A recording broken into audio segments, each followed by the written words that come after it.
What's going on, everybody? It's your boy Jimmy James 59 and doing a related build order to the one that I put out earlier in the week here.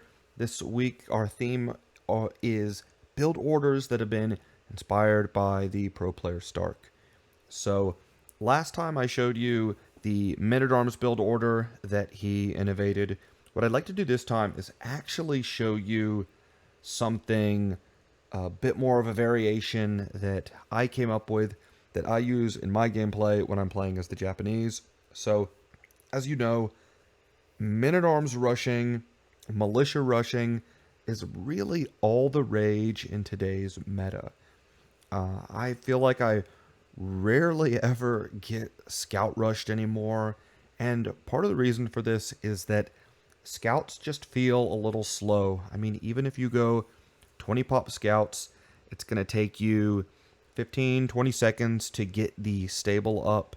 It's going to take you another, let's just call it half a minute to get your first scout out.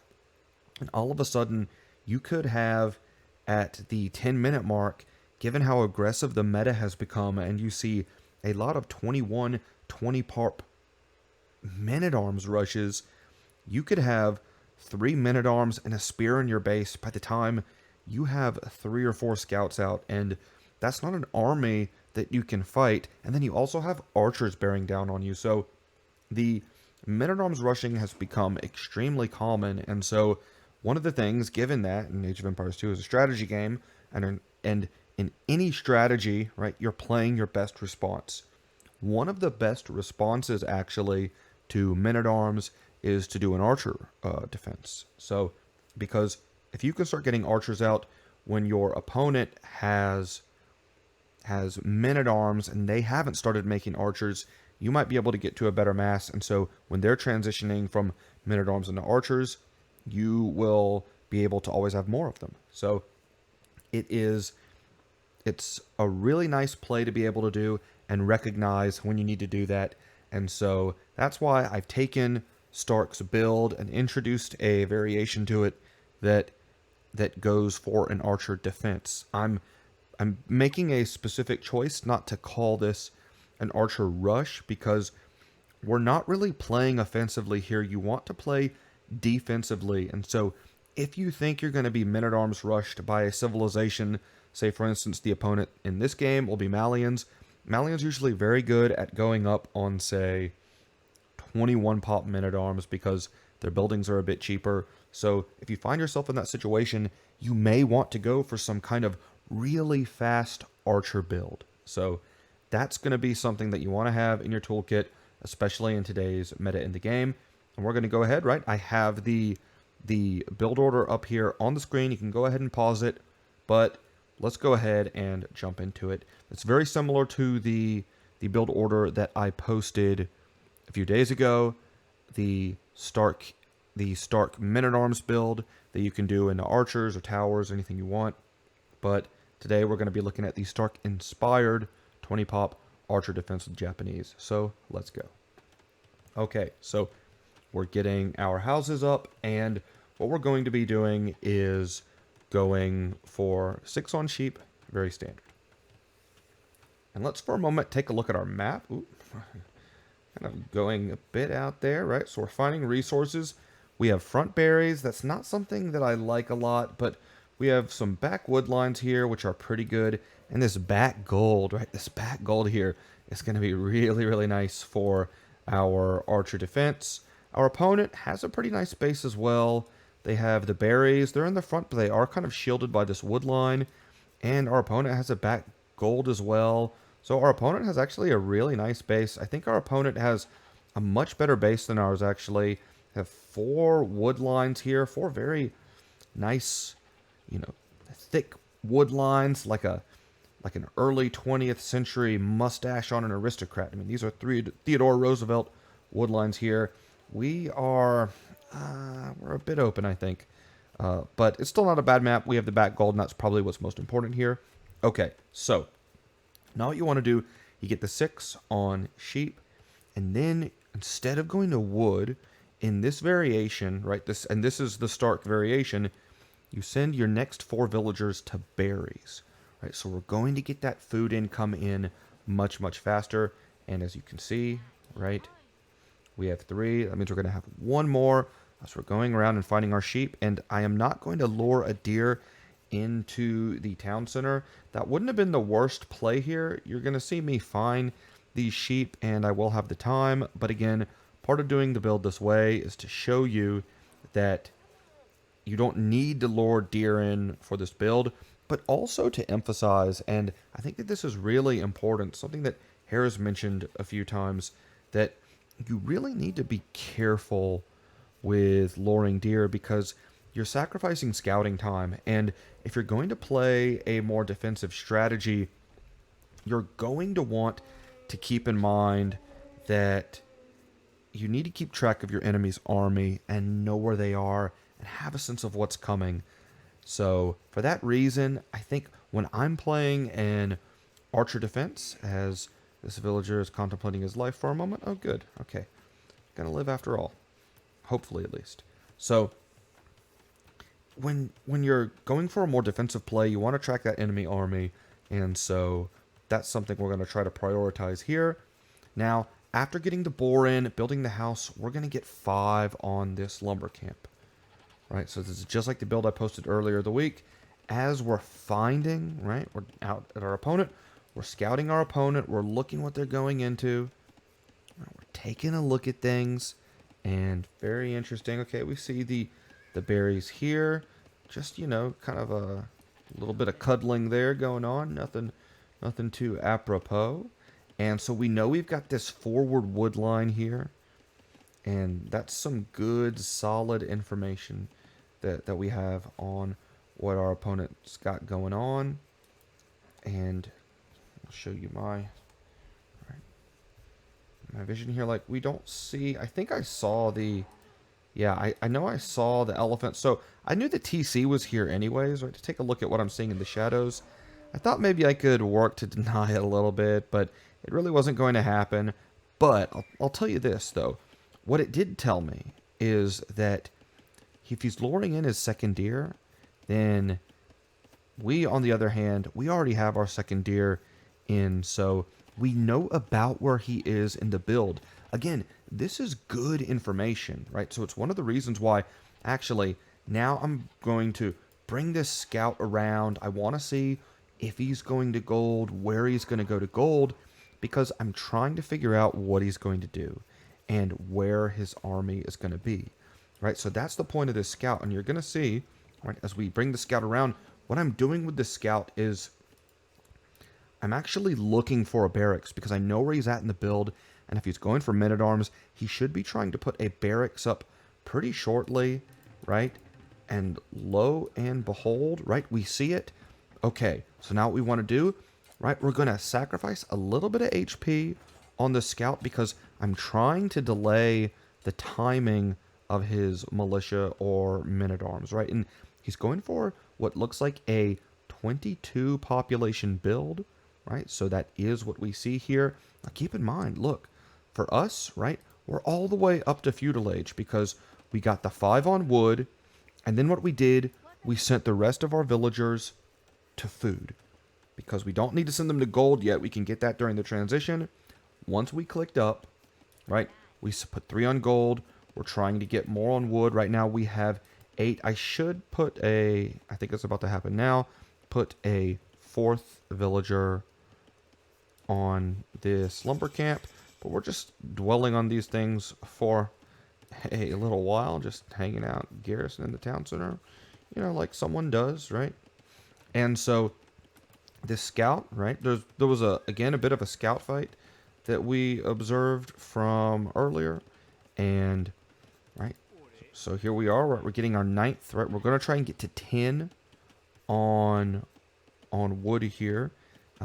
Probably should have got that 9th villager during the transition, but again, there was some heavy fighting. You know, these builds, hey, you know, it really isn't perfect, but what we did was we delayed the timing, right, of his men-at-arms, right, by preventing that barracks from getting up. And I've got the scout here because I want to see if his army is coming across, because I actually don't know. He could have bailed out on the the militia, but I see them right there. Right? Okay, so he's going to send them in, right? And boom, right? Let's, right? Here we are. Right? So now we have this is actually kind of a tough matchup because one of the civilization bonuses for the Malians is that their infantry get an extra pierce armor, right? That can be, that's pretty saucy. So even with that though, right? What we're doing with this archer right here is we've got this archer out ready to meet them, to draw their attention a little bit, and this is giving us time to go ahead and get our quick walls down, right? Because we delayed it just a little bit, and right now, right, our lumberjacks are going to be fine. And look at that, boom, we have fletching in immediately. This scout comes in, right? We're going to go ahead and try to get to the town center here. Right, as he's trying to get in, right, but it's not working, right? And then boom, we take out the scout here, perfect, and now we're just massing archers. And even with the Malians, right, now at this point, because the archers are here, it looks like our opponent has just decided to bail completely on men-at-arms. That is probably a smart play from him, because even though he's Malians, with the archers already here, your men-at-arms would be pretty much useless, and that's a lot of food going down the drain. So it's a pretty nice adjustment from him. But again, right, you got to think about this strategically. Like, the fact that we had 20 pop archers, right, means that we changed the way that he's going to play the game, right? We took him out of the men-at-arms. We neutralized the men-at-arms rush before it even got off the ground, right? Now, what I'm doing here, right, playing an archer rush build, going ahead, getting that second range up because we have fletching. And now what I want to do, I want to mass archers. You can see my opponent has 4, right? We have 5, 8 in the queue, and we already have fletching, and we have a lot of food built up because, again, right, we've consumed our berries. Now we're going to take those villagers and we're going to put them on wood, and I'm going to make a stable because and this actually might not have been the best play. This is not really part of the build necessarily, but what I'm worried about actually is that we'll run into mass skirmishers. Now we can see in Capture Age here, our opponent's not really doing that. So I'm getting the stable up, but I'm not going to make anything out of it. I just want it available, right? And this is actually showing you here the flexibility and the power of the Japanese, that you save so much wood that you can get both of those ranges up, you can get your blacksmith up, you can keep your archer production going, and you have enough wood where you can even invest in another stable. And what we're going to do at this point, right, we're going to go ahead, and now that we have 7 on gold, and we're just going to keep cranking out farms. So we're going to go ahead here, harass this wood line a little bit. As we can see, right, we have these archers here. I'm sending the scout to intercept things. Now, this scout is going to go play the role of sacrifice, right? I want the scout to go ahead and play the sacrificial role because I want a little bit of time so that I can take the hill. Something else you'll notice, right? We invested in archer armor. Why? We saw the archers, right? We wanted to make sure we get it. He doesn't have fletching in yet. And now what we're doing is we're controlling this hill. The archer numbers we do have an advantage in. It's not a super advantage. You got to remember, he is the one that has the better reinforcement distance, right? Because he's not having to go as far, and we have to walk all the way across the map. Now, here's a little misclick, right? For some reason, my town center gather point, again, showing you, hey, this is mid-elo gameplay time, folks. Town center gather point, put a villager out here. Okay, that's unusual. So instead of sending them back, I actually decided that what we're going to do here is see if, hey, maybe we can make a happy accident out of this. And I'm sending the villager to go ahead and just make a tower because we have this forward wood line here. It will be able to keep my archers safe, and it will provide a launching off point if we want to get into any action. And also, too, right, these villagers actually, again, they wound up playing the role of bait. He wants to take out these villagers, but to do it, right, look at this. He's sacrificed his army to try and stop these villagers. He just lost a lot of archers in this exchange trying to target these units. So, you know, it's one of those things where it's kind of a happy accident as we accidentally decide to chop some wood here, right? Come on, guys, get that tower up, right? And we don't have it up yet. But anyways, so the point, though, here, right, is that we had this happy accident, and we basically we kind of set a trap for our opponents. This is some more of a flexible maneuver we just did, and hey, that's sometimes you gotta be willing to improvise. Now, what we've done here is we've integrated skirms into our army, and check this out, right? We had a lot of wood. There's no point in hanging out in the feudal age when we don't need to, and this is looking like it's going to be an aggressive game. He's made a lot of military, so what I want to do is I want to get up to the next stage as fast as possible. And so we had a lot of excess wood. We balanced the economy, right? That's something at the mid-elo level that we often forget to do as mid-elo players is we forget to balance our economy. And hey, look, if you got a bunch of wood lying around, right? Just go for it, right? Get those market prices, use them, and we're going to get a nice time. And our opponent, right, he's still in